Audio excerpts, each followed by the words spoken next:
we're going. Okay, are we using your name? Yeah. Okay. I am here this morning with Peja. This is a close friend of mine, and we are going to touch on the subject of pornography, and how it affects marriages and relationships.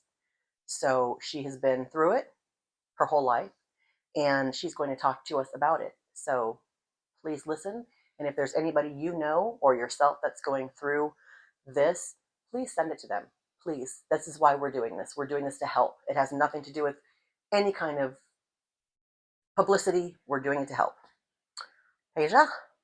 Hello. Hi. So we're going to talk about porn. Okay. And you, let's talk a little bit about first, you're married. Mm-hmm. And how long have you been married? I've been married for 6 years. Okay. This is my second marriage. My first marriage lasted for almost 10. Okay. Yeah. Okay. Now, is this the husband is this the husband that you're dealing with the porn, or has this been a throughout marriage, different marriages? My first husband was not into porn. That was not his thing. Mm-hmm. My second husband, my current husband, has struggled with pornography, and it's definitely affected our marriage. However, he's always known my boundaries. My boundaries, for me, I think every marriage, everybody can speak for themselves on their own marriage. Some people say it helps them. Everybody has their own idea of what they want their marriage to be. So I first want to put that out there. Right. Whatever somebody does behind their closed doors is their business. That's their marriage. For me, yes, it's a boundary that I'm not willing to break. Gotcha. I grew up with pornography. So I grew up in the 70s. Playboy was at the height of, its fame, right? Yeah. Everybody in the 80s too were wearing, and I think the early 90s were wearing like Playboy shirts and Playboy, it was everywhere. I still see it, honestly. Yeah, absolutely. Then it was huge. Back then it was the thing, right? So in my household, my dad was addicted to porn. And I wouldn't even just say addicted to porn. He was a sex addict. Okay. So that's where my disdain for pornography stems from, not from this marriage. Gotcha. And that's where I want to start off with, to explain why it's just such a trigger for me. Yeah. Not even a trigger, like I don't break down anything like that. Like some people have actual triggers, but for me, it's a boundary, we'll call it. Gotcha.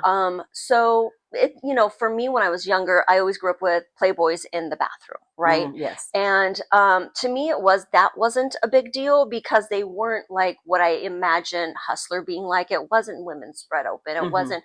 It was breasts. The women were beautiful. Oh, yeah. It wasn't. For me, growing up, seeing that in elementary school, it was whatever. And then I remember I was in junior high, and I asked my dad, why does he always have them, in the bathroom? They were always there, or they were underneath the couch. And he said, I like to read the articles. So then I was just like, okay. And then so I opened it up in junior high, like, okay. And this is when my dad started, like, I was old enough to ask questions and stuff. And I wasn't, I was more aware. I was watching everything and asking occasional questions, right? So then I open up his Playboy and I see the women, whatever, and it wasn't packed, right? Back in the day, it wasn't packed with movies. There was not a lot. No, there wasn't. The centerfold. Exactly. You had the centerfold, and it was just like, oh, boobies, whatever, right? And then I started like the comics, the jokes, the articles. I was like, okay. So then I took that, totally fine. Wasn't a big deal. And then I grew up with the actual porn movies. So walking in on my dad watching the movies, then walking in on my dad masturbating, then in high school, and it just kept increasing, right? As I saw it transform. So at one point, my parents divorced when I was 3. That's a whole nother topic. That's a whole nother video. Right. And got back together. But in that time that they were separated, my dad lived with my grandparents. My grandparents had this big old huge satellite. It's when satellite first came out, right? I know. And it was the one that was put in your backyard that was the size of a Buick. Like, it was huge. I remember them well. And I was visiting my dad for that weekend. I was probably 6 or 7. And he had taken me to go to the movies. We had been to In-N-Out. I still remember because it was such a shock to me. We came home and it's like 2 or 3 in the morning. My grandparents are asleep and he puts on a porn with me. And he's forcing me to watch it. And I'm sitting there and I'm like, can you turn it? And he's like, no, I want to watch this. And I was like, I want, and I'm still awake because we had just came back from the drive-in movie theater. And, he was so addicted to watching this, and it was such a good sex scene, evidently. He was like, no, go to your room if you don't want to watch it. And so, of course, I went to my room, but I felt that was the beginning for me Yeah, of for like, sure. he chose me, or he chose Chose porn over over you. me, Mhm. and I'm supposed to be his daughter. So then there was that first instance. My parents got back together when I was 9, had my brother when I was 10. Didn't get remarried, but just got back Mhm. together. Then, the porn in the magazines in the bathroom and under the couch. Junior high hits, I ask questions. Now I'm seeing porn all over the place. Like, I come downstairs, we lived in an apartment at the time. I come downstairs, he's masturbating to a porn. You mean And you just walk and I walk in, yes. so he does not care that you're there or your No, brother is there. no. And my brother was an infant at that time. I told my mom, I walked in on Daddy was watching one of his movies, and my mom knew I knew, right? Because it was just so a part of our lifestyle. Wow. And I told my mom I walked in on Dad and he was masturbating. So then she would talk to my dad, and my dad would be like, oh, she didn't see anything. She just thinks that, right? And so my mom believed him. I didn't find out until in the last couple years, within the last 10 years, Uh-huh. that she had even said anything to him. And she's like, I thought you didn't see anything because he said you didn't see anything. And I'm like, I told you. So this goes back to, I think she was in survival mode. For sure. I have to look at it as a mom now myself, that you brush things off just to keep your household calm, right? Yep. Then fast forward to junior high. Again, porn all over the place. Mhm. My dad wasn't working. My mom was supporting the household. My dad was home all day smoking weed and watching porn. Literally, that was his everything. So, Were your parents younger, like young parents? no, No. my mom had me at 23 and they had already been married. They had Okay. been married for 3 years. She was 20 when they got Okay. married. She was 17 when she had met him. Okay. So they were not. They had been married for a while. Mhm.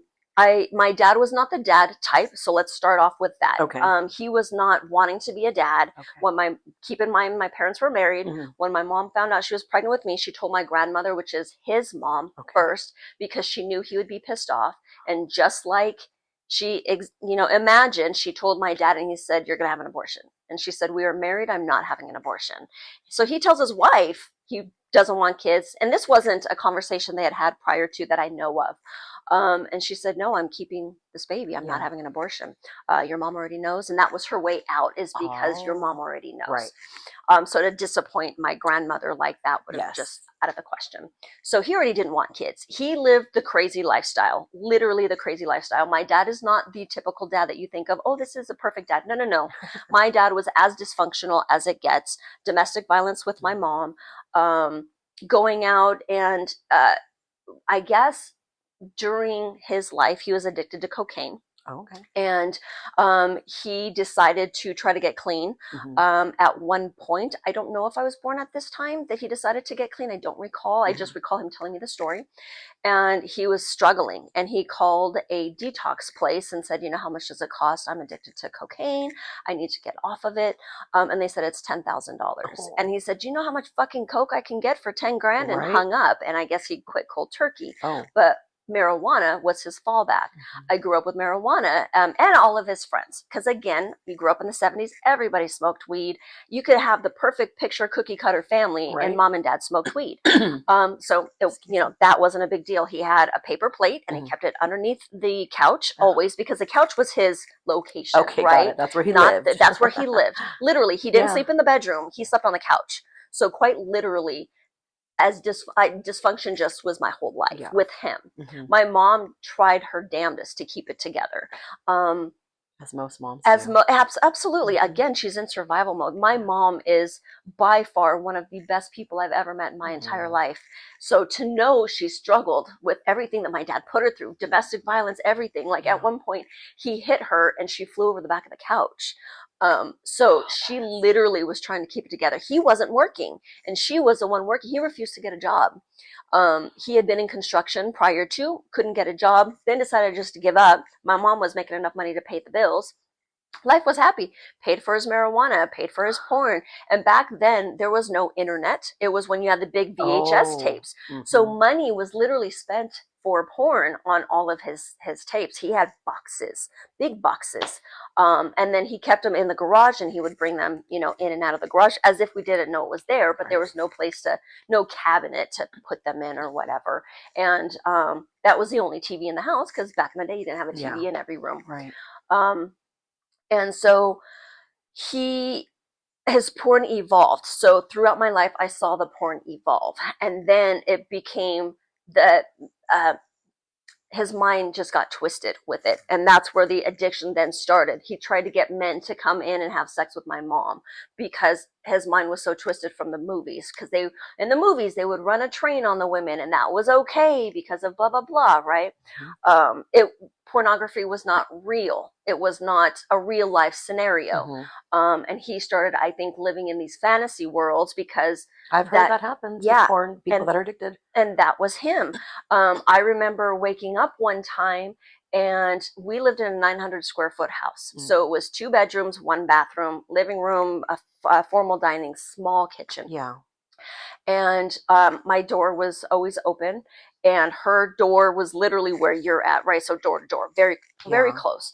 And I remember him calling out a man's name, and my dad's friends had lived in Idaho, and they were down visiting. He was a truck driver. Him and his wife were down visiting, but they were sleeping in their truck.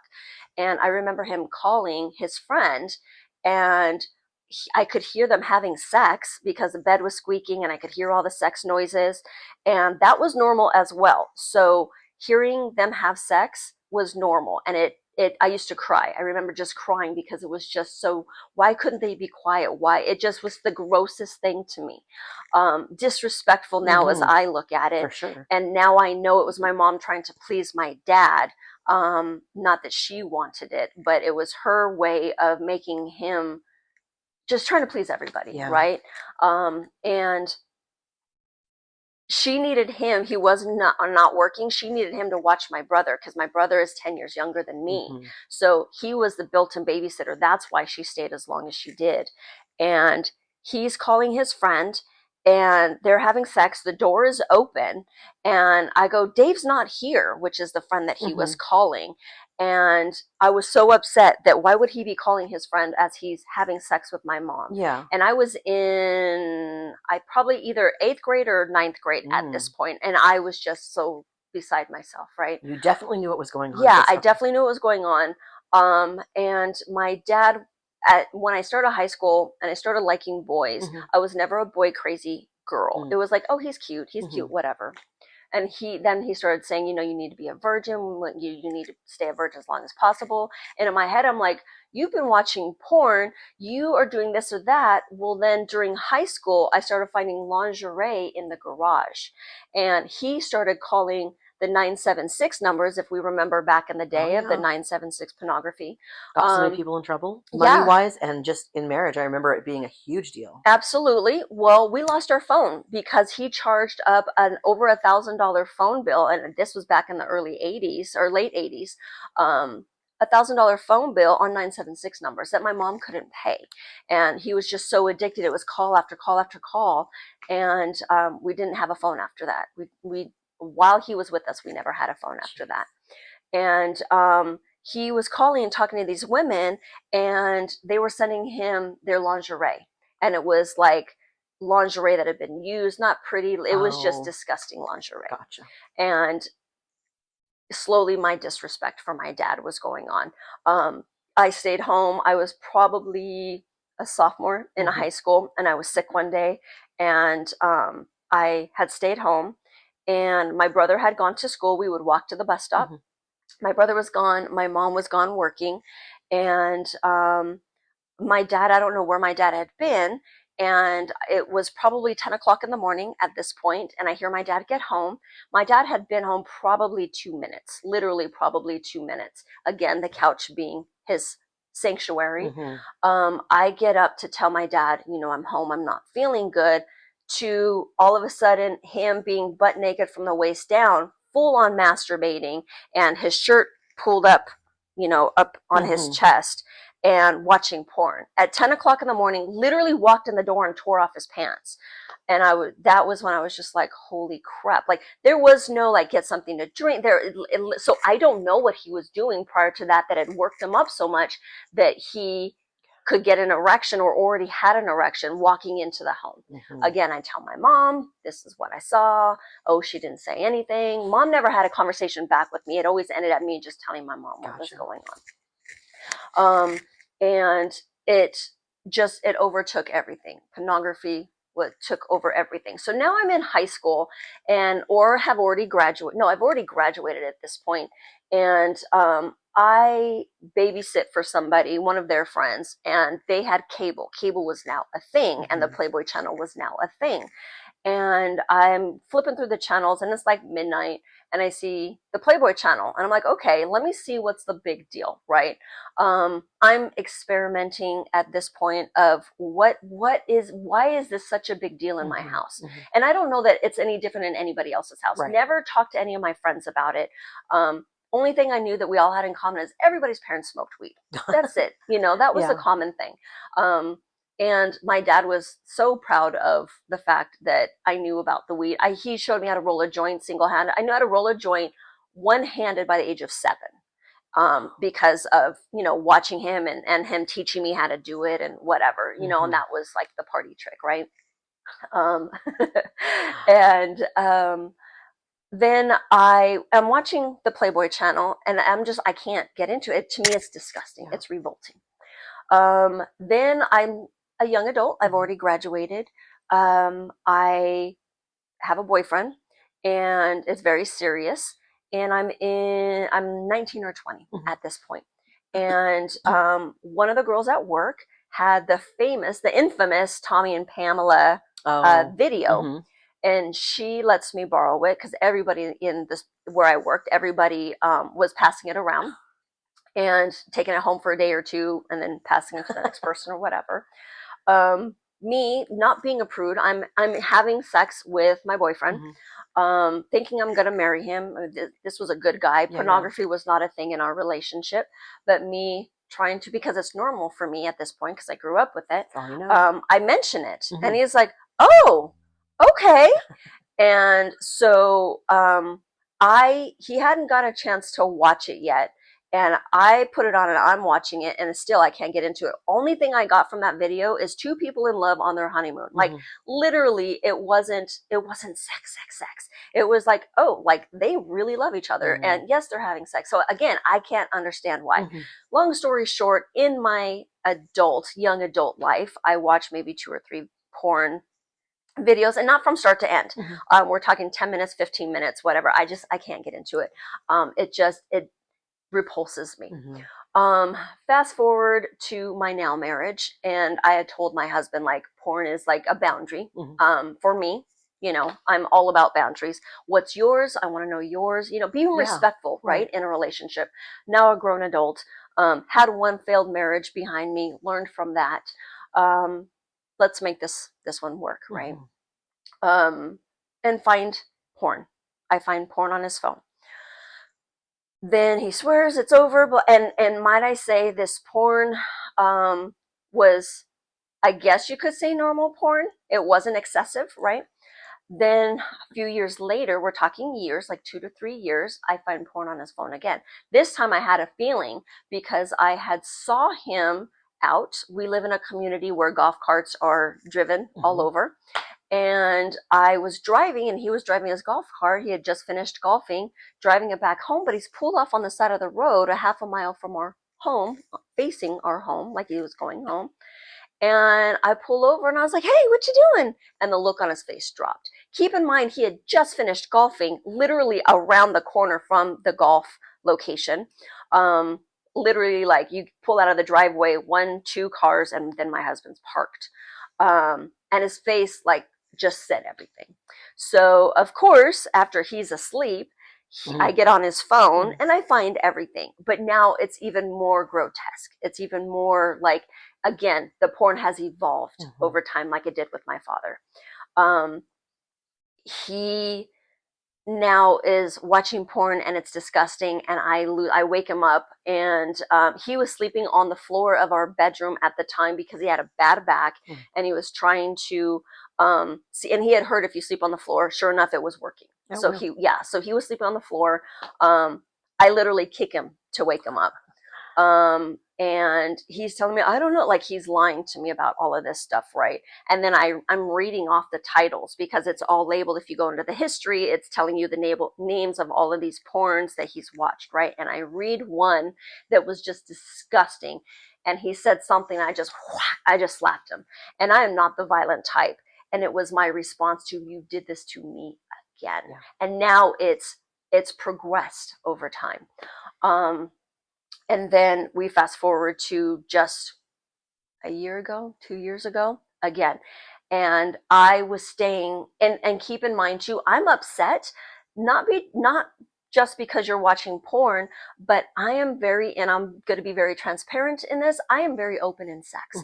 I am not a prude. I enjoy sex, so much so that I'm the one that always initiates sex. I'm the one that, craves it, not him.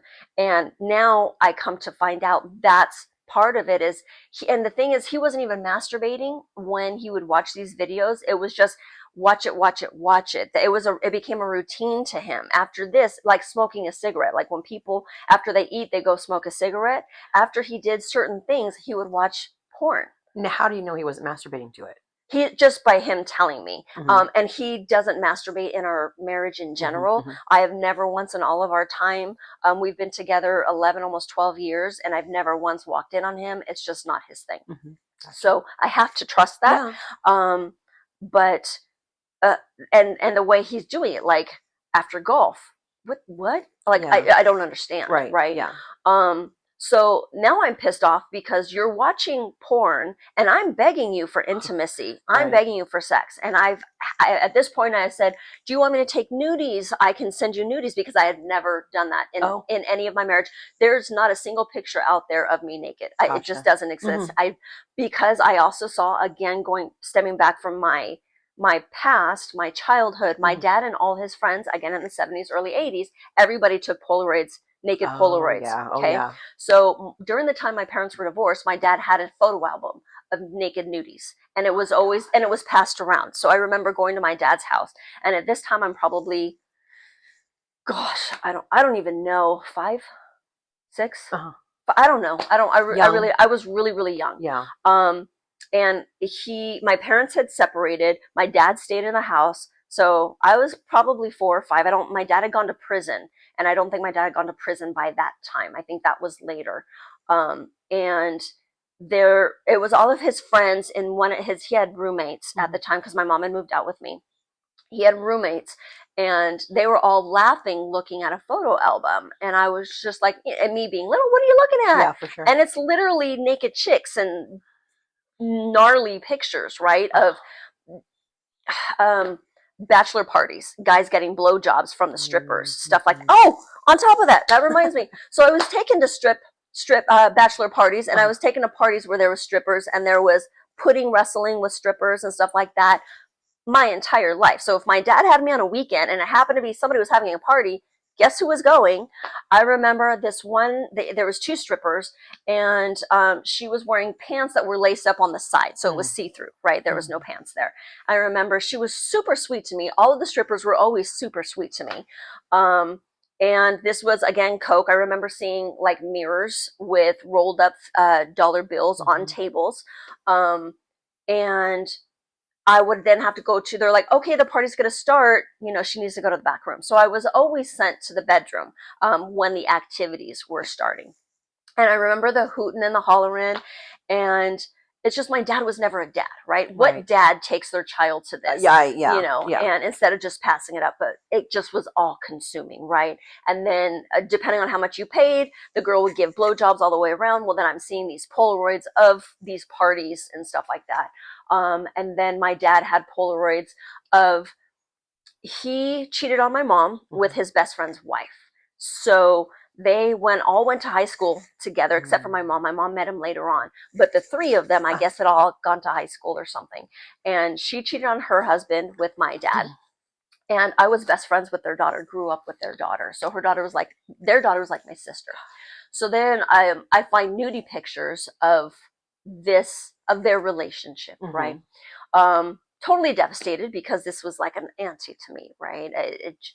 Why do you have pictures of her? Yeah. Like, not, and he kept this throughout getting back together with my mom. So this photo album always existed my entire life. So I've seen this brown, ugly ass 1970s photo album where you peel the plastic back and you stick the Polaroid on and put the plastic. Yes. So it was just a part of my, like how I have my baby book and you have all of that. There was his nudie book. So all of that exists. So you fast forward to this relationship that I have now, and I'm just like, do you want me to take these naked pictures? Thinking back, this was a thing for my dad, and me trying to like heal whatever my husband needs, whatever, and me thinking that I could help, right? I'm not a nude. I'm not a prude. This is my husband. Yeah. What do I need to do to satisfy him? He's not trying to get sex from me. Is he having affairs with other women? All these things, right? Go through your head. And he's like, no, I don't ever want you to take a nudie. Like, you're my queen. You are my wife. You are on this pedestal. You are better than that. Okay, so then what is it? Do we need to make a porn, right? Yeah. No, you're too good for that. Like so it's like, I don't understand. Why is it okay for you to look at these women and you can't tell me that you are either A, having sex with me and not thinking about them, or B, just randomly thinking about the videos, because the few that I had seen, they still came back into my head when I was younger, of course, and watching it. Not now. I don't even remember them. It's been decades. But at at that time, maybe I had saw 15 minutes of a video, and within a year, things would pop back into my head. You can't tell me after this plethora of years of watching porn behind my back. And keep in mind, I was not trying to find it because I was not emotionally wanting to deal with it, but I kind of knew. Because his lack of interest in having sex with me. Yeah. And he says, well, it's my way that that's how I deal with stress. Some people do this, some people do that. Keep in mind, my husband's a recovered alcoholic. Oh. So often with any addiction, you trade one addiction for another. Always. Yeah. So I'm thinking he switched alcohol for pornography. Come to find out, he's always been addicted to pornography prior to me. So he was never honest with me about it. And that's been the thing. So when you told him, he never once came clean saying, oh, that's something that I watch. No. Did he tell you anything about it? Like, I don't watch it? Or he just didn't say anything? Yeah, he said, I don't do it anymore. I don't do it. It was always, I don't do it anymore. He never told me how long he had been watching it. He never came clean about that. Probably because I had already made it clear when we had started dating, I am not okay with this. So I am very transparent. I will tell you what I want. I will tell you what I don't want. I will tell you my boundaries. I'm very like communication. Communication for me is huge. Tell me what your kinks are. I'll see if I can get into those kind of kinks. Whatever, you are supposed to be the person I'm with for life. Absolutely. Whatever, right? Yeah. Totally, whatever it is. If I don't like it, I'll tell you. Yeah. If that's too much for me, I'll tell you. So I'm pissed at this point. I'm just like, my marriage is falling apart. How do I keep it together for my kids? Keep in mind, I've already been married or divorced once before. This man has raised my kids, taken my kids as if they're his own. My children are no longer in connection with their birth father. This is dad. He's had my daughter since she was almost 4, my son since he was 6. I don't want to break their happy house up. Sure. Put on that armor to try and hold it all together. Just totally, like what your mom did. Yeah, just exactly the same thing. And that's, kids do what they know. Right. And it's always survival. It's always, and I handle everything. He goes to work, brings home the money, but I handle everything. My vehicle needs fixing. I either fix it or I go have it fixed. This needs done. I take care of everything. He just goes to work and comes back. So I'm like super like, I can't do this. I can't so I ask for a divorce. I call it quits. I end up finding out he's also talking to women. So he, talking to women, sexually and exchanging on social media, having sexual conversations and exchanging pictures back and forth. I think that he's had an affair on me. And I've told him that. Again, I'm very transparent. Like, I don't believe you. Yeah. I've caught you in way too many lies. Don't believe you. Not, not buying the bullshit you're selling. Right. Still to this day, I've told him that because we've talked about because I love the show 90 Day Fiance. It's a train wreck and a half. Oh, I've seen it. I like yes. it, but my mind is Married at First Sight. Okay. Oh my gosh. We'll Well, talk about that in another the time. 90 Day Fiance era, there's a situation where somebody wants an open marriage. So my husband and I had just recently, it's a recent episode of open marriage. And he's like, well, would you be open to an open marriage? Because he's absolutely against it. And I said, I kind of was. Like, again, I totally think you were fucking around on me. And I was dealing with it the best I could. I'm trying to keep my marriage together. We have kids. I'm not trying to destroy them. Their life, right? I'm trying to hold it together. Sure. Keep in mind, my kids know, excuse me, know nothing up until 2 years ago when I said I wanted a divorce. Okay. Our whole life, 2023 was just not the year for us at all. And at that time, that's when I told my kids, like, your dad, and we sat them down. So it was a family conversation. Your dad and I are now separated. He has an addiction to pornography, and he has been talking to other women and exchanging pictures and having an affair on me. And I said it in front of him. Yeah. And and my daughter is younger than my son at this time. I think my son was 15 at this time. My son is 15. My daughter is 12. Okay. And my daughter internalizes everything. She's not an emotional girl. My son, he's stoic, super stoic. And my son will hold the world on his shoulders just for me. I believe and he's my little ride or die man. He knows a lot. My son is very intelligent. In 6th grade, he took a test, and his education level, his intelligence was that of a freshman in college in 6th grade. Wow. So my son has comprehended so many things throughout this relationship and my divorce, right? For sure. So he's totally 1,000% understanding what's going on. And I asked them, do you guys have any questions? Dad's going to go away for a while. When he comes back, he's going to be sleeping in the guest room. We couldn't afford for him to move out. And I'm not wanting it to get ugly, right? Yeah. I'm trying to be civil, holding it together, to resemble a family as much as possible, trying to keep everything fine with him. I had been hurt so much that, when they say women stop fighting, they stop caring, that was totally me. I was done. I don't have the energy for you anymore. I'm done. Yeah. And I told him, go see other women. I will go see other men. We're done. Yeah. I'm done. And I remember you were done. Yeah. I was done. Done. Yeah. And I asked my children, do you have any questions? My daughter said no. My son said, I'm really disappointed in you, Dad. I can't believe you did this to Mom.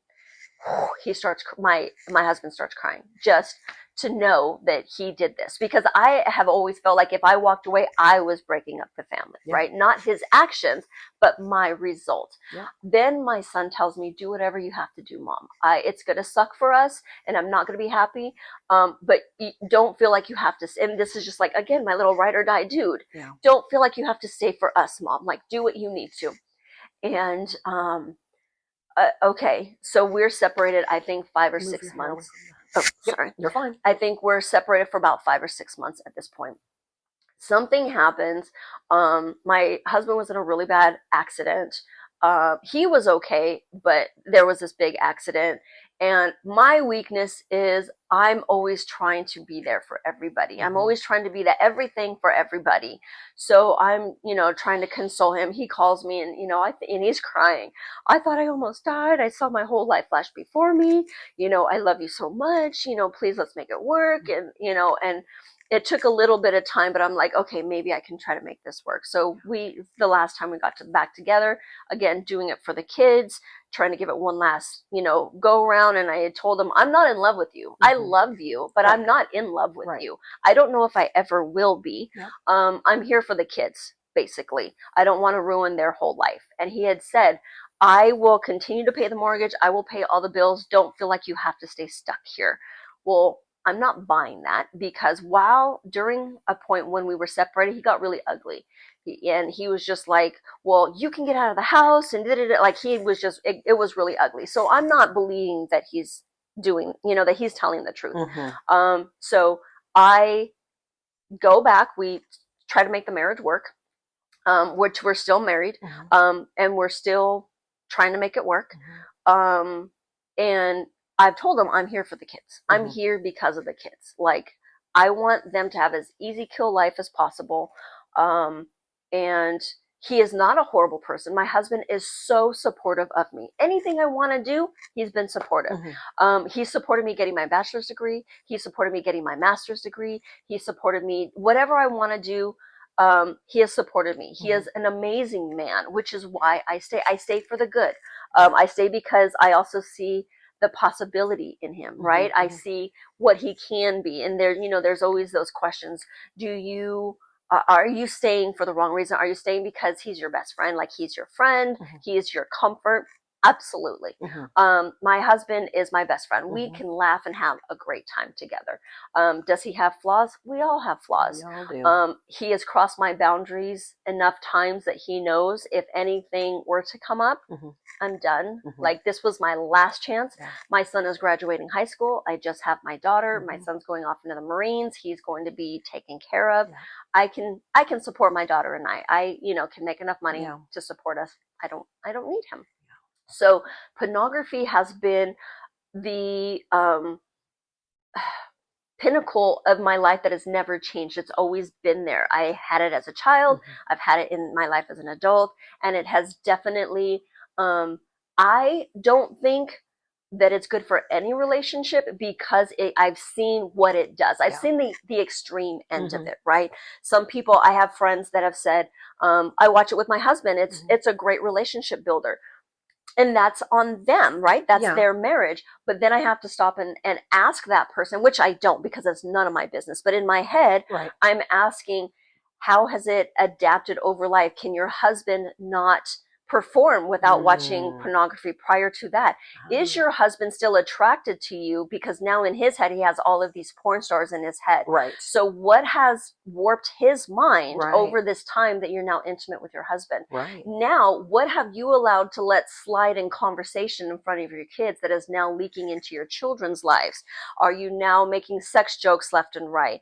Are you now making little sexual innuendos that are inappropriate for your children to hear because now it's trickling out of the bedroom into your household? Those little things that you just let slide little by little because it's part of your lifestyle, and now you're adapting it to allow it to leak into your family, right?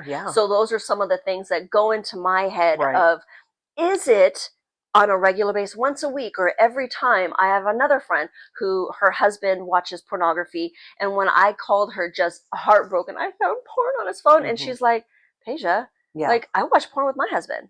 And I was like, that's fine for you, but this is a boundary for me, and he knew this, and he broke that boundary. And I said, I'm not judging you and your marriage, but I'm not okay with it. And she was like, were you hurt? I was absolutely hurt because I was clear before ever finding pornography. I'm not okay with this in my marriage, in my relationship. It is not okay.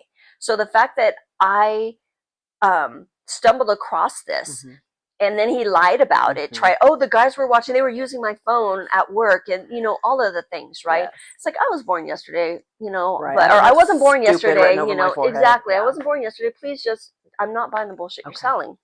So I was devastated. Like, how could you be so disloyal? Like, this was a line drawn in the sand from day one. I've told you my life experiences, and you still have done what you've done.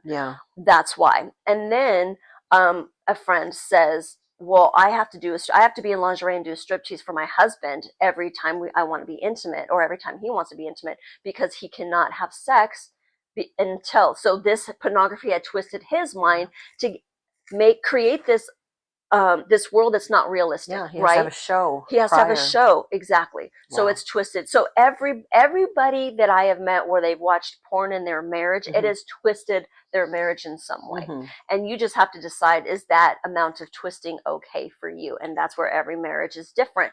Some people have an open marriage. I have nothing against that, because if you are able to get what you want and whatever, and that works for you, then that works for you. I don't agree with them myself, but only because I've seen it turn left, right? I haven't never seen a successful one. I agree. I've known a couple people, same thing. And it just, and keep in mind, I'm a religious person. I'm a faithful person. That's not what God intended for everything. But if we just remove God out of it, it's just unhealthy altogether, It is, right? it It's just, is. it's unhealthy because it warps your mind in so many ways.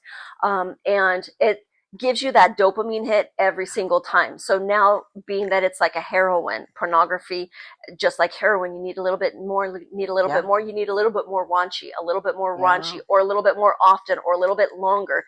It adapts, and your addiction will grow over time, just like any kind of other addiction. Right. So for me, that was a big thing. So I find this, on his phone, Yeah. and it was a total betrayal to me.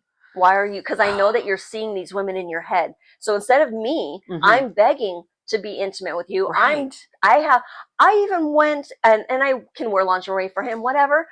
I was craving intimacy. My husband travels for a living, craving intimacy, put on lingerie, and he's like, I'm not in the mood.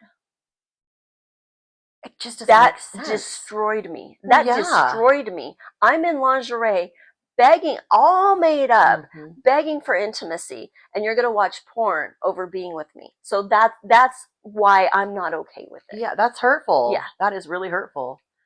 It just in my head doesn't make sense, you Yeah. know? Like, it's right here in front of you. Why And then don't you I want start it? internalizing, am I too fat? Oh, yeah, am I for sure. am I too, ugly? Is that why you don't want to see pictures? Is that why you don't want me to send pictures? Is you're Right. really not attracted to me? Right. I don't have the fake boobs. I'm, factory made. Yeah, I right. have no Absolutely. alterations. And maybe that's why, is because porn is all fake everything, fake boobies, fake lips, fake Yeah. whatever. And he has never expressed to me, I want you to get this done. He's always said I'm beautiful, right? But what words are, what actions are two totally different things. So now I'm super conscious to where I don't want him to even see me get out of the shower, because I feel unwanted, and I'm not getting what I need in my marriage. I'm not getting the sex. I'm not getting the intimacy. I'm not getting kisses. I'm not getting handholds. I'm not getting hugs. I'm literally not getting, and that's one of my love languages. I need physical attention, and I'm not getting any of it. And again, I'm very transparent. I need this from you. When you come home, or when I'm doing dishes, please, smack my ass when I'm doing dishes. Come up behind me. Something, give me a hug, anything, hold my hand. And I'm asking him for different things. I said, take advantage of me when the kids aren't home in the kitchen, whatever. Like, literally, I am open to anything and nothing. So that's why it's just, it's a big deal for me. I can understand that fully. Yeah. Yeah. Good God, huh? I have so many questions. I don't even know. Go ahead. Have you asked him to go to therapy? Good question. Yeah, I told him when I left him, you need to get therapy if you want to make this work. Yes. He says, find me a therapist. I said, fuck you. You did this. If you want to make it work, you do the homework and find a therapist. Our church has therapy for free therapy. And I actually just heard this about your church. I did not know, because when you told me that you wanted to do this, I didn't know that it was such a big deal. And then I told a couple of people, I'm going to be doing a new podcast, whatever, it's on this. And they're like, oh, our church has, and I'm like, I had no idea. They have an actual counseling center. They have all of they're all religious, right? It's all based on the Lord. Yeah. So any conversations, they'll be able to walk you through real life scenarios that they've dealt with, because different pastors, and they keep it separated, men and women. So a male pastor with the husband, a female pastor with the wife. That's smart. Yes. Yeah. Because you're divulging, and I have used the counseling department for my son when he was going through a hard time with the divorce of my ex-husband. There was a bunch of lies that I didn't know about, which we can talk about, lies in a marriage at another time, but it caused me to have to take my son to therapy. And so I went to the church for that. So they really help you with everything, because it's real people that talk about, I've not been Christian my whole life, or maybe I have, but or maybe I have in quotes, exactly. But I did XYZ. Yeah. So there's been pastors that have been addicted to porn, whether it's while they were pastors or in a previous life before they found the Lord. Because being a pastor does not mean that being perfect. Exactly. Right? And they're very, very open. Yeah. So one of the pastors talked about, he was at Bible camp and got drunk as a skunk at Bible camp. And they had a bonfire, and he thought it was the coolest thing because he was drunk as he had it, and he was a son of a pastor as well. So he was thoroughly, so they're very open, right? They're not like I'm a Christian, you have to be Yes, perfect. They're thank not like that. God. Yeah, Yeah. they're not like, this church is not like that. It's literally come as you are. Mhm. We will hold your hand through the whole thing. That's So, awesome. I yeah, love it. And I yeah, didn't know they had it. So yeah, I'm so glad I know now. yeah. Because after doing this, somebody will say to me, I'm sure, hmm hey, what church was that? You know what I mean? Yeah. Where is that? Because I hmm need this. hmm Because again, I didn't know this was a big deal. hmm But once I mentioned this to people, they're like, it's a huge deal. Yeah. I had no idea. And then Yeah. to know that the church, I mean, so yeah, I will be able to tell people now, like, oh, there is help, you know? And the thing about this too is my husband and I and our children, have been thoroughly embedded in this church Mhm. since before I met my husband, Yeah. right? Yep. I was a children's ministry leader for 5.5 years. And when I say we were all in, I was at the church voluntarily 4 to 5 days a week. And it was all children's ministry because my children were little. Yes. I was not raised, obviously, Christian. I was not raised with the Lord whatsoever. My dad and his blah, blah bullshit believed in the Lord, on his terms, right? yeah. When he was in prison, he found the Lord, he read the Bible, and, it's just all of that, just, whatever. So I raised my children this. Keep in mind, my husband is right alongside me in children's ministry and was watching porn behind my back through all of this. Then when I tell him, I need you to go to counseling, and then I mention, we can have free, because we were financially tight, go have free counseling at the church. And he is like, and then he drops the biggest bomb on me, this is when I was like a big F you. I don't believe in the church. I don't believe in the Lord. I don't believe in, and I said, wait. All the years that we were in the church, you weren't there. He's like, no, I was just going through the motions for you. So then I'm like, okay, we are not equally yoked. Yeah. We are done. Which because is huge, for me, for me, it's a foundational thing, because if somebody doesn't believe in the Lord, where are your morals, right? Our morals lie with the Lord. And that's when I was like, that explains why he was going through the motions for me. He didn't believe in what he was doing. I, was read the Bible with my children and the children's Bible, and we were 1,000% in. And to know that he was going through the motions. Children's ministry, I would, talk about on Sunday mornings. We did this thing of wearing the armor of God. And my husband came out in front of 100 children wearing armor like a Trojan, warrior. Yeah. And we talked about the breastplate and the, every part of the armor of God. And he was up in front of all these kids. And to now reflect back that he didn't believe in it, I was devastated. And to be honest, that still gets me. Now he's like, oh, I'm more, I'm open to it. We can go to this. And I don't buy the bullshit he's selling, because I feel like he's now trying to get it. If you weren't in it while we were actually raising our kids and at the church, like he was at the church maybe once a week on Sundays, he had to work. So, that's fine. I was 1,000% in, but he was part of the children's ministry with me. When we would do, VBS, Vacation Bible School, he would help out here or there whenever he could, right? He did the best he could with time, and no harm, no foul. He's the head of the household, no biggie.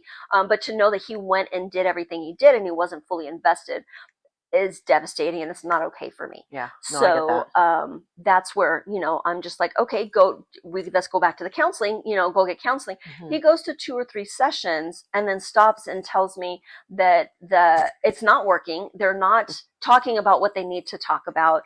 And now the pastor is not able to counsel him anymore because he has some health issues. So, and I'm not wanting to believe what he's saying, but I don't dig into it more. So I leave it. We can't afford professional counseling, but that's where we left it. So we tried counseling, but didn't try counseling. He's not willing to do it. Short story. Have you gone to counseling? I have not. I definitely know I need to go to counseling, because there's so much more to this than just pornography for a marriage, right? Oh yeah. I have not, and it's a financial situation, because it does cost money, and I don't know if I'm ready to start talking about it, because I feel like I'm still in survival mode right now, and I don't feel like it's going to do any good until I'm out of survival mode and I can start healing. I don't think you can heal until you've been through it, and that chapter for me isn't closed. Right. Yeah. Do you... So it's messed with your mental health, obviously. Absolutely. It's given you, I'm assuming, insecurity, low self-esteem, because you're not feeling wanted. Absolutely. Which still stands today. Today, I I no longer initiate. I still on occasion do, because honestly, I need sex. Yeah. Like if I could have sex 5 days a week, cool. Like it's amazing literally. because how old are you? I'm gonna be 47. Okay. Oh, so you okay. So I'll tell you honestly, I'm 50. I'll be 51 in a couple of weeks. It seems like the most of the women that I talk to don't have a desire anymore in their age of 50. But here's the thing. I think it could be a redhead thing as well. So being a natural redhead, I have craved sex my entire life. Really? I have been like, my ex-husband and I, we had sex every day. It was an everyday thing, and I was great with it. Like it was, I have never been like, I'm not in the mood. I'm like, get me in the mood and I'm there. Right. You know, right. like for sure. So no, I have always been a sexual being. It's not just been because I'm older. Right. It has been and my husband asked me that. He's like, have you always been like I'll shoot him when I'm thinking. I said, how often do you think about sex? Yes. And he's like, on occasion. I was like, no, like let's cut literally. the bullshit. Yeah.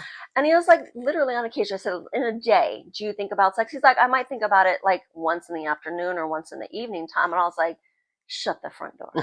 Like what? And he was like, yeah. And I'm like, you don't think about it all day, every day?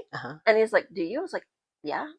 And he's like, what do you mean? I'm like, I think about sex maybe 15, 18, 20 times a day. Yeah. You know, like I'm in the mood. I'm in the mood. Like, yeah. And he's like, for real? And I was like, yeah. And I was like, I'll start sending you messages, like to let you know I'm thinking about it. So I'll send him a text, blowjob, doggy style, like whatever I'm thinking of, I will send him. He's like, holy shit.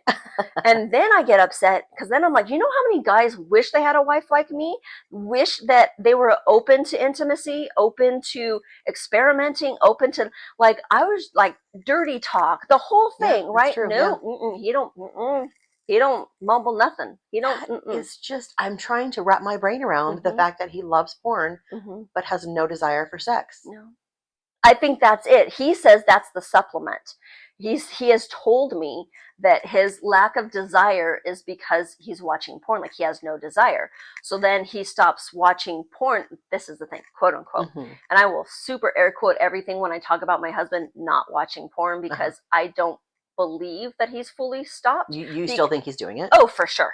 I for sure still think he does it because he's still not trying to initiate sex with me. Gotcha. So if he told me out of his own mouth that's the catalyst, I can only put one and one together. Yeah. You know, and so that's why. Yeah. Interesting, huh? But when he quits, quote unquote, then he's initiating sex and this and that, and it lasts for a month and a half, and then it goes away. So. Wow. As in most marriages, I mean, you know, I know this, like, not about sex. Well, just in general, you know, you guys have an issue, you talk about it, things get better for a couple of weeks to a month, right? And then we go back to where we were, right? And then you got to start all over again. So that's what's happening with you guys, I guess. I guess, you know, I don't desire to go through my husband's phone. I want to believe him at face value. I don't want to be that wife. I don't want to have all these insecurities. And that's where I'm at right now, is if I still have all these insecurities, is it really worth staying married? And then I go back of, I'm in survival mode. I still have my son. I'm not trying to, he hasn't graduated yet. And my husband knows all this. Anything I'm saying to you, you know, I've been open with him. Again, communication's huge for me. I'm very transparent. Oh yeah, me too. Thank God. I don't think it does anybody any favors when you don't tell somebody, you know, what's how the you purpose? feel. Yeah, you know. And do I think my husband loves me? Absolutely. I know my husband loves me. And he's a great guy. Everybody loves my husband. He's funny. He's outgoing. He's all the things, right? There's no reason not to love my husband. He's my best friend. But do I have all these insecurities that he's instilled in me? Still? Absolutely. Yeah. It's a shame. I mean, no marriage is perfect, but I mean that's tough. That's got to be tough. So, what advice would you give to a woman? Set your boundaries. Stick to them. Don't. And I understand every woman, if you have children, you're doing what you can. But be transparent. Tell them, where are your boundaries? What are they? What are you willing to do? What are you not willing to do? To satisfy their sexual need. I have another friend, a male friend, who I've known since I was 15 years old. He's happily married. He adores his wife. And he is a photographer, and he would do he does like dark pictures of like bondage with women's breasts. It's not pornography. There's no private pictures taken. It's breasts, yes, but his thing is more dark bondage. And he has a Facebook page that is just for that, not his personal one, right? And I've asked him, and he's very open. He's an open book like myself, and that's why we get along so well. Is I can go to him with any marriage issues, and he'll be super transparent. And he is struggling. He is now religious, finding religion, and he did not grow up. He has his own. God, he's been through the ringer in life. Life has been rough to him from an early age. Mom dies in his arms. Stepdad kicks him out the day of the funeral. He's homeless at 14, 15, living with friends for the rest of his high school career. I mean, like, he's been through the ringer. He tells me, I ask him, do you watch porn? And he had told me he is trying not to at this point, now that he's found the Lord. He didn't realize how bad porn was. Now he realizes that it's something he's having a hard time stopping. And I was asking, what can I do? And he was like, and he's very crass, so forgive me as I say this. He said, just keep his balls drained. And I was just like, I can't, because my husband travels for a living. And I am done always initiating it. And he's like, really, that's the answer? He's like, I can only tell you that because if you are making sure of that, then he has no desire to. Well, I can't control him not being home. It requires him to travel for a living. And I have initiated sex for years at this point, and I'm done. Like, I want to feel loved and adored and wanted. So, that's where that lies. But to tell other women something that I'm not fully doing myself as far as to leave him, I can't say that. But definitely talk to the close friends that you have for it, and be open in your communication with your husband. And that's all you can do until you're ready to finally leave that person. There's nothing you can do. You have to hope that they're willing to change until you've ran your boundaries. Like for me, I'm at my last breaking point. And my husband knows that. Everything is great with us, right now, but do I still have insecurities? Absolutely. Well, and I don't know. And I don't know that will ever disappear. Because I've been broken so many times by him, in multiple ways, the pornography, the other women, the this and that. So yeah. Do you think by not leaving him, by saying you're going to, but you haven't, do you think that taught him she really won't leave? Absolutely. He's told me that. He has. He's told me, I didn't think you'd actually, because I was done when I kicked him out the last time. It wasn't just like, I'm done. It was just that when I sat the kids down, it was like, holy crap, she's really serious about this. He told me, I didn't think you'd actually leave. And I said, fuck you. I said, I deserve better. If I've got to go live back with my mom and take my kids that way, then that's what I've got to do. I deserve better. And he understands that. And he's told me, even as recently as 2 weeks ago, I took you for granted. I will never take you for granted again. And he is just super supportive of everything. Like he's not this horrible husband. And that's what makes it so damn difficult, to be honest. If he was bad in so many other ways, then it would be so much easier. For sure. But he is not. Like, everybody loves him because he's just a likable kind of guy. And this is his downfall. And there's that saying, Captain Save-A-Ho, And I really feel like, is that me with him? Am I trying to save him from the depths of this addiction? I can't do that for him. So at this point, I have to trust that he's not, but all my insecurities are there. So of course I have doubts. I'm not willing to check his phone. I'm really trying not to do that because I don't want to be there. If I really feel like, the day that it comes to me feeling like I have to check his phone, I know I have to leave, because that's, again, crossing my boundary for the last time. So I think he knows at this point I will, because I've made it clear multiple times, even, as recently as us laying in bed last week, having a conversation. So, yeah. because I think I feel like I always have to remind him, like, then that's part of my insecurity. I think I constantly have to remind them, like, you did this, and if you do it again, I'm out. Yeah, yeah. You know, and I think that's where the counseling for me comes in. But until I feel closure, until I feel done, I don't think there's a point to counseling for me, because you can tell me to do something, but you can't lead you can lead a horse to water. You can't make him drink. Right. Yeah. I feel like that's me, if I'm being fully transparent. I'm in survival mode still, and the day that I feel like I can breathe, then I know I can do therapy and it will be healing and beneficial for me. That's how I feel. Yeah. I could be a therapist could be like, girl, you need therapy now because you're going through it. You're not wrong. I'm just not ready. Right.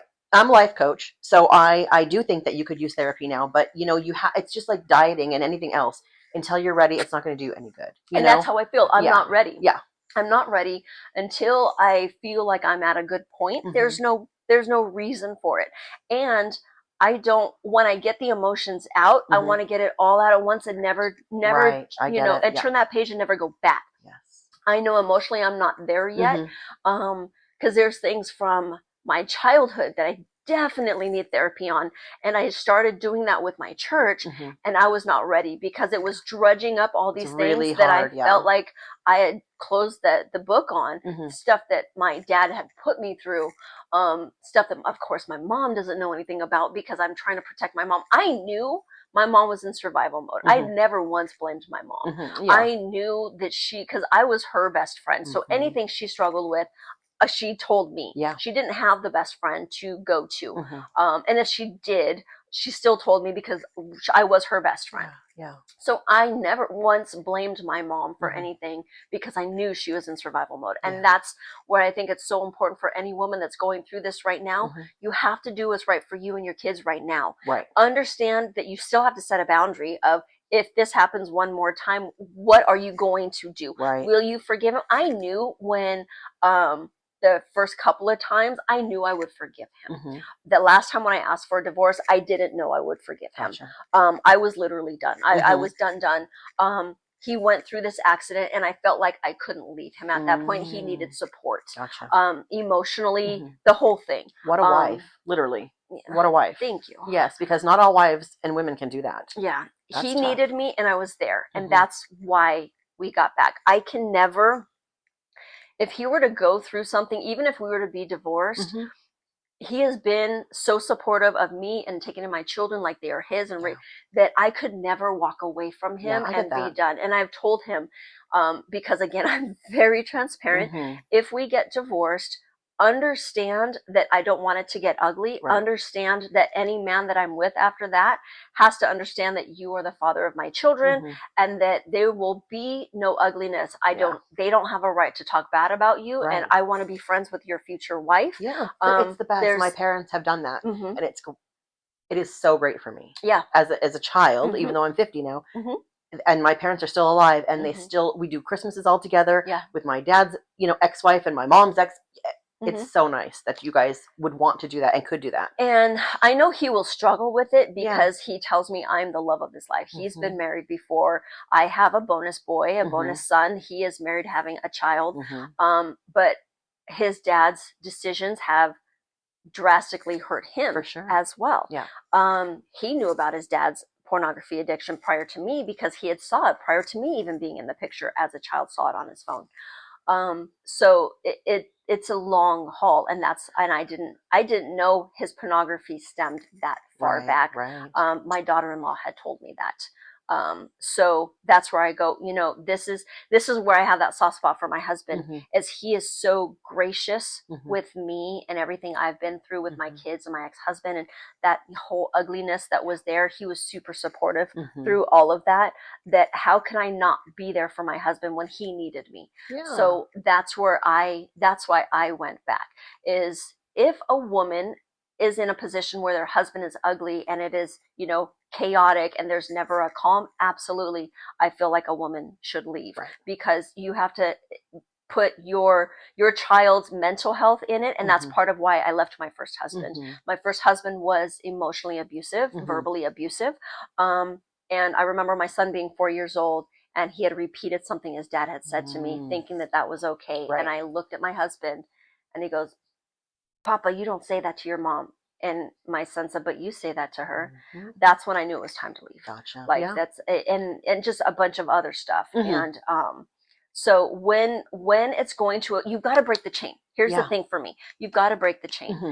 And if that would be an instance that I would say to somebody else, like if it is causing any kind of impact on your children, that's when it would be time to call it quits, because now you're allowing the abuse to happen to your children. Now you're making excuses, and survival mode will have to look different for you in that aspect. Yeah. That is the only time that I will tell somebody to absolutely leave your husband, is when it is affecting your child's mental health, their physical health, all of that. It's never affected my children in that aspect because they were never a part of that. There was never my husband sitting down and watching porn, right? And this, and like, all of our issues have been kept behind closed doors until the day that I said I wanted a divorce, and all of that. Okay, so since you have told your children now, they know this. You're still with him. What is their thought on their dad?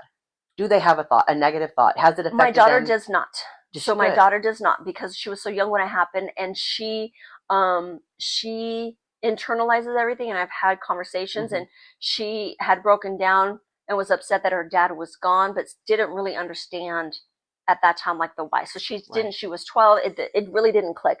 My son understands 1,000%, and he understands that I want to keep the marriage happy. I don't want a divorce. I want to have a happy forever with my husband. I mean, that's why we marry. Yeah, exactly. And I've also raised him with the realization, and I think this is very important too, that marriage isn't perfect. So I don't want to set up this expectation for my children either. Thank God.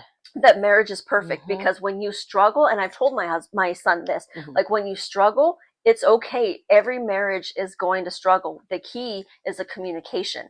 Are you communicating to your spouse? So I've had adult conversations with my son. Isn't it nice? And it is. Yeah. It's beautiful. And as long as he knows, and my son is very big on boundaries. Like, he is stronger than I am. And I think that is because he has grown up with so much turmoil from the divorce with his dad, right?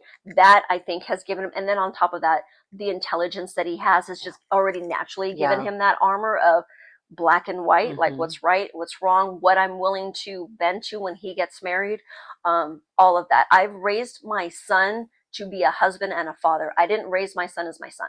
So I've always raised him like, when your wife does this, you need to do this. I am exactly like that. Yeah. And I see my son now with his girlfriend, and he's a pretty good guy. Yeah, and that's my son. My son's like, Mom, where's the heating pad? You know, his girlfriend, Leilani, is his first girlfriend. So I've also raised him to not date. So I raised him to get through high school and not date. This is his first girlfriend as he's getting out of high school. 2 more months. I told him it's drama. There's a lot of drama that is unneeded. The decisions that you will make will not be ones that you make. They will be influenced by this other person. Whether it's going off to college, you don't want to no longer go here because they can't go there or whatever. I said, it's just a lot. And then he saw his friends go through a lot of drama. And so he decided not to. And I've always said, we date to marry. We don't date to, we're going to go have sex with X, Y, and Z. And my son is still a virgin. We're very open about everything. And I remember asking him his junior year, because he was going to parties. And I found out he was only going to the parties for like an hour, and then he'd leave because he didn't want to drink, because his whole thing was, and that's a whole nother thing. Again, my husband was an alcoholic, and that's a whole nother topic there of me with alcohol and growing up with addiction. So I grew up with my parents' addictions as well, my dad and everything. But for me, I've never been a big drinker. So my children have never seen me drunk ever. And I've not drinking in years, you know, I'll go years without drinking. It's just not a thing for me. When I do drink, it'll be a glass of wine. And that's it. So I've always told my son, I chose not to drink. Alcoholism runs in my family. I chose not to drink because of that. And I've seen everything. On my 21st birthday, I didn't drink. I drank in my entire life at the age of 19. That's when I did my partying. That's when I did my house party. And I don't like not being in control of my body. And that's why I've never been a big drinker. I was also almost killed at the age of 7 by a drunk driver who didn't have a license, and I was his third drunk driving accident, and I literally almost died. So I never want to do that to anybody. Yeah, for sure. So I just never been big. So I've raised my children like that, and my son he has been drunk. He has experimented. He has been safe at his friend's home. His whole thing is same thing. He doesn't want to not be in control of his body or what he says. He's very conscious of what the impact his words have. And he never wanted to be at a party and drunk because he saw the guys always want to fight each other at the parties, and he didn't want any guy to ever be able to get the better of him because he was impaired. And I've raised him like, if you see a girl that's drunk, you need to hang out with her because you need to make sure she's okay. Yeah. And if you're going to leave, you need to pass her over to one of her friends to keep an eye on her. Yeah. So those are ways that I've raised my son to be that guy, to stand up. I mean, my son has stood up to bullies at Bible camp when he's gone to summer camp. My son was a chubby little thing, big, like little linebacker chubby thing. And one of the kids, the pastor's son, who was much younger, he has some struggles, some physical struggles that he struggles with, some impairments that he's handicapped in different ways. And somebody from another church was picking on him, and my son stepped between him and shoved this kid, and this kid went flying against a wall. My son said he didn't mean to do that, but it made him feel good, and he was just like, pick on somebody your own size. Like, you're not gonna. So that's always been my son to do that. So when we look at raising our children, I've raised my son, to be the husband. His girlfriend, it'll be that time of the month. He's like, Mama, do you have the heat pack? She needs this. And we've talked about the menstrual cycle. We've talked about everything. So I've raised my son to be as compassionate to his wife so that we break the chain with me. It's just so nice to hear that, honestly, because that's how I raised my son as well. But I don't hear that very often. And that's so sad. I would tell him, open the front, open the door, because your wife will want this. Walk on the side because you need to protect your wife. Yeah, right? I know this is totally off subject, but I love that because maybe that's something we should talk about. Like, really how to raise a man, how to raise a husband. Yes. Yeah. Not just some guy. We want them to be respectful. So maybe we'll do that, because I don't think a lot of moms raise their sons that way. A lot of moms raise their sons like their little baby boy, and he was my baby boy for a while. Yeah, but you have to let them go. And I've told my son, when you start going off to college, I think I was like junior high at this point. I said, don't stay here, right? I don't want you to stay in this vicinity. Go out. If you need to go to NYU, go to NYU. If wherever you need to go, I want you to have fun. I want you to experience the world. I don't want we live in the high desert. We live on this hill that's like an island unto its own. Truly. My children have grown up here, but I did not. I've lived in Mexico. I've lived in Orange County. I've lived in many different places and seen the culture differences, and it's amazing, and I love it. And I want him to experience that. Now he's decided to go into the military, and he has had a chance. He does have a chance to go to college. Everywhere he's applied to, he's been accepted to, except for UCLA. So he's gotten into 8 of the 9 colleges that is he on the wait list, or he did not get accepted to UCLA? I don't know, but he didn't want to go, so it didn't matter. He had already made up. So he had filled out all the applications back in October, and then in December he decided he was going to go into the Marines, and it happened literally overnight. It wasn't something he was even planning on. So he got accepted to UC San Diego, UC Berkeley. He got accepted everywhere basically, which was great. No, for sure. But then I'm just like, how much money I spent on those applications? Right? But he's setting himself up, and his wife, his girlfriend now, but they plan on getting married. And I've had expectations, like, when you get married, I want you to have a girl that has her own desires. I need you to find a woman that has her own dreams, and I need you to be supportive of those dreams. Amen. And I need her to be supportive of your dreams. You guys are a team. Once you're married, the goal is to not get divorced, right? That's why we get married. I said, so she needs to have her own goals in life, because once you become a stay-at-home mom, and I did it, so I know, and it's a beautiful thing. So if she is able to do it, but she needs to have her own identity. I got lost in being a stay-at-home mom.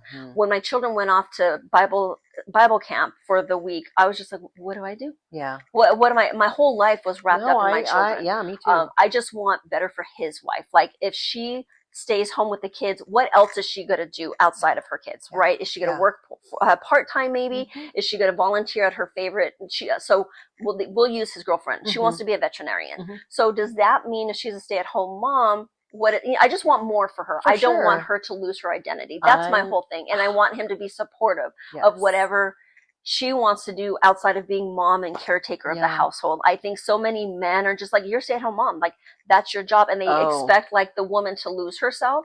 So I've raised my son with, no. I don't want your wife to lose herself. I need you to be supportive of whatever it is that she wants to do. I have a friend that wants to work part-time and her husband said, no, my children are not going to be raised or go to daycare for 2 days a week because I said no. Wow. And I don't want my son to do that to his wife. If she is expressing that she needs to get out of the house and have adult conversation, why would you deny her that? So we will talk about this. This is something I really want to talk about. I didn't know until right now, but I didn't realize, yes, we'll talk about this for sure.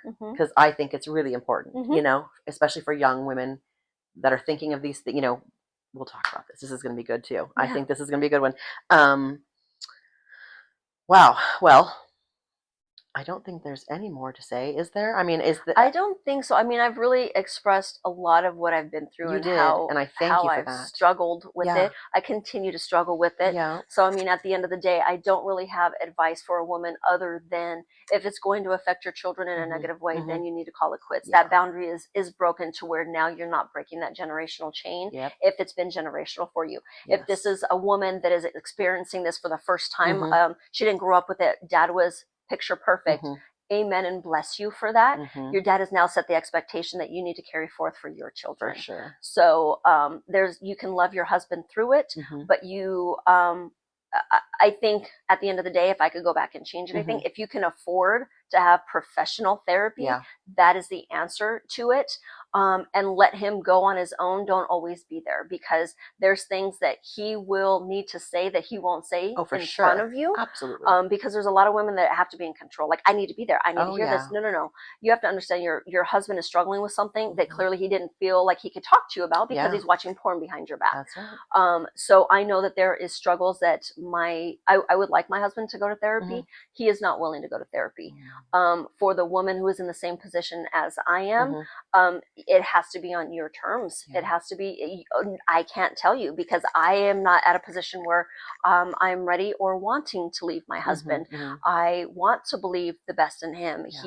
I want to make this marriage work. I want all the things. I get it. So it's just, set your boundary and make it the last time and make sure your husband knows this is the last time. If he feels like you're not going to leave because you haven't left the last 4 times, then do what I did, like be done. You know, the only reason why, again, I took my husband back is the hard time that we went through. Otherwise I was done. I was crystal clear. No, you were done. Kids were told. I was done. I was very open. You date whoever you want. I'm going to date whoever I want. I'm not ready to file the paperwork now because it's just a lot. I'm going to ease through it. And when we're ready to file, we'll file. I don't want it to be ugly. You've made your decision, to watch porn. You've chosen porn over me. You've chosen the women in social media over me. That's on you. And I'm okay with it. And I didn't get ugly. I didn't get mad because I was so done. I was so done. I didn't have the energy. I get it. I do. So that would be what I would want to leave with is to let the woman know it has to be on your choice. Because it's your life at the end of the day. Nobody can tell you how to live your life. Nobody can tell you when it's time to leave your husband. You have to be. How many women have been battered, right? And they still stayed because they weren't ready or because they had their kids or because there's so many dynamics to it that it's on your own terms. You will know when it's right for you. You will hit your rock bottom. Whatever bottom it is for you is what it will be. You'll know. Let's end with that. I've heard other women say about different situations in marriage though, but when you know, there will be no more questions. Absolutely. So until then, I guess probably try to work it out, right? Keep doing the best. Communicate. Until then, try to work it out. Communicate. Set the expectation. And what I can say is always communicate it. Don't let him fall back on his laurels where he's thinking he's it's been a year. Like she hasn't left me. No, I keep that on my husband's head. And like I said, we talked about it as recently as last week. I will never not I will never not let my husband be comfortable. I will tell you that. That's what's changed this time around. Going forward, I never brought it up. I acted like nothing the next day after every single time I caught him and I blew up because I didn't want to disrupt my kids. So all those times my children never knew anything about it because I acted like nothing the very next day.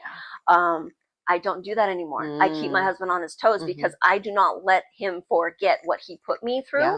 And I told him, if you don't like it, tough titties, then you can leave because you put me through hell. I am now emotionally scarred from what you've done.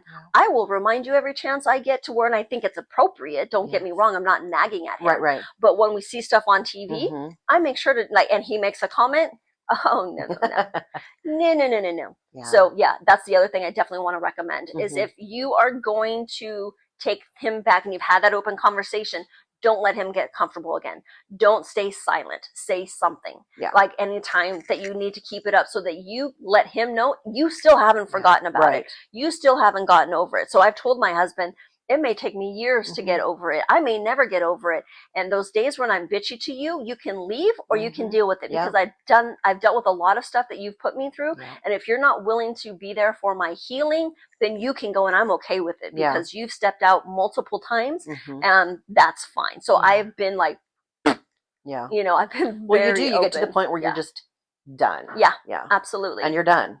I can hear it in your voice. And I know before you were done, I get that the accident happened and things like that. So I do. There are different scenarios and there's different things. Not everybody is going to be, it's not, it's not all, perfect all the time. No, we all have. So thank you for this, truly.